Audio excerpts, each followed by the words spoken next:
پاکستان اور IMF کے درمیان اسٹاف لیول معاہدے کے لیے پیش رفت، جامع اقتصادی پالیسی اور ریفارمز پروگرام پر بات چیت۔ اصلاحات کے ذریعے پاکستان کی ٹیکس آمدن اور وسائل بڑھانا، توانائی کے شعبے کو قابل بھروسہ بنانا، لاگت کو کم کرنا، افراط زر میں کمی، ریاستی اداروں کی تنظیم نو اور نجکاری شامل۔ عالمی مالیاتی فنڈز کا اعلامیہ۔ UAE نے پاکستان میں سرمایہ کاری کے لیے $10 ارب مختص کر دیے۔ ابوظہبی میں صدر شیخ محمد بن زاید النہیان کی وزیر اعظم شہباز شریف سے ملاقات میں باہمی تعاون پر تبادلہ خیال۔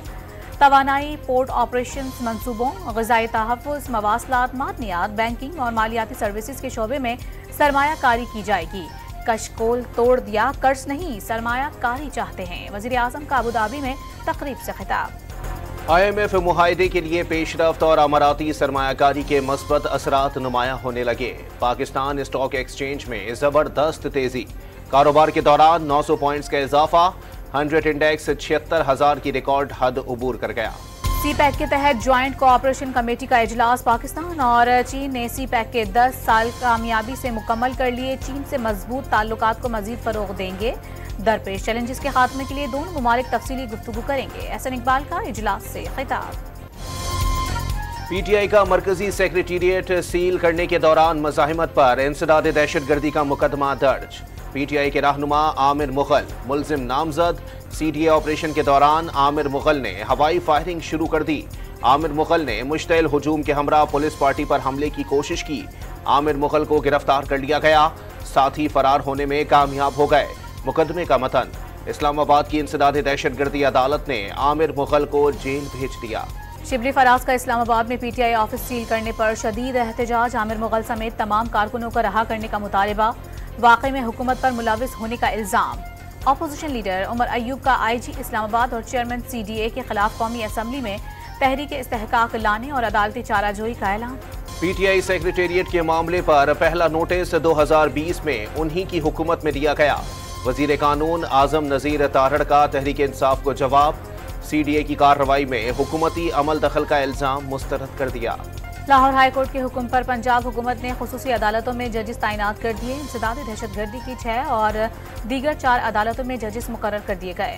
وفاقی حکومت کو ججز کی تعیناتی کے لیے 15 روز کی مہلت مل گئی۔ عدالتی کارروائی کی رپورٹنگ پر پابندی سے متعلق پیمرا نوٹیفیکیشن کے خلاف دائر 2 درخواستوں پر لاہور ہائی کورٹ میں سماعت۔ فوری حکم امتناع کی استدعا مسترد۔ پیمرا سمیت دیگر فریقین کو 29 مئی تک نوٹس جاری۔ عدالت نے اٹارنی جنرل کو معاونت کے لیے آئندہ سماعت پر طلب کر لیا۔ تاریخ میں پہلی بار وفاق سے پہلے صوبائی بجٹ۔ خیبر پختونخوا حکومت آج بجٹ پیش کرے گی۔ 2024-25 کے بجٹ کا کل تخمینہ 1700 ارب تجویز۔ ترقیاتی کاموں کے لیے 300 ارب رکھے جانے کا امکان۔ ملازمین کی تنخواہ میں 15% اضافہ۔ صحت کارڈ کے لیے 28 ارب مختص کیے جائیں گے۔ حکومت کا صنعتی شعبے کو بجلی کی کھپت بڑھانے کے لیے مراعات اور ترغیبات متعارف کرانے پر غور۔ خصوصی صنعتی ٹیرف سبسڈی کے تحت صنعتی شعبے کو 434 ارب روپے کی مراعات دینے جانے کا امکان۔ مجوزہ پیکیج 1 ہفتے میں پیش کرنے کے اشارے۔ کراچی والوں کے لیے بری خبر کہ الیکٹرک نے بجلی کے بنیادی ٹیرف میں 10 روپے 69 پیسے فی یونٹ اضافہ مانگ لیا۔ بنیادی ٹیرف 44 روپے 69 پیسے فی یونٹ مقرر کرنے کی استدعا۔ ملٹی ایئر ٹیرف مقرر کرنے کی درخواست جمع کرا دی۔ نیپرا نے شراکت داروں سے رائے مانگ لی۔ کراچی میں طویل لوڈ شیڈنگ نے شدید گرمی میں شہریوں کے پسینے نکال دیے۔ لائن لاسز والے علاقوں میں 14 گھنٹے تک بجلی بند رہنے لگی۔ مستثنی علاقوں میں بھی 4 گھنٹے کی لوڈ شیڈنگ کی۔ الیکٹرک کی طویل لوڈ شیڈنگ کی تردید۔ بجلی کی بندش شیڈیول کے مطابق قرار دے دی۔ قہر برساتا سورج، لو کے تھپیڑے، آگ اگلتی زمین۔ ملک بھر میں گرمی کی شدید لہر۔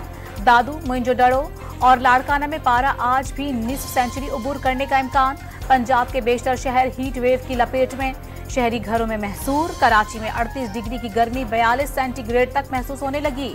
شہری ہیٹ اسٹروک کا شکار۔ گھوٹکی کی تحصیل میرپور ماتھیلو میں نامعلوم افراد کی فائرنگ سے زخمی مقامی صحافی نے کراچی کے اسپتال میں دم توڑ دیا۔ علاقہ مکینوں کا قتل کے واقعے پر شدید احتجاج۔ قومی شاہراہ پر دھرنا دے دیا۔ ٹریفک کی آمد و رفت معطل ہو گئی۔ وزیر اعلیٰ سندھ کا اظہار افسوس۔ قاتلوں کی فوری گرفتاری کا حکم۔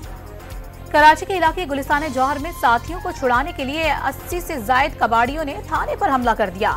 پتھراؤ سے 2 پولیس اہلکار زخمی۔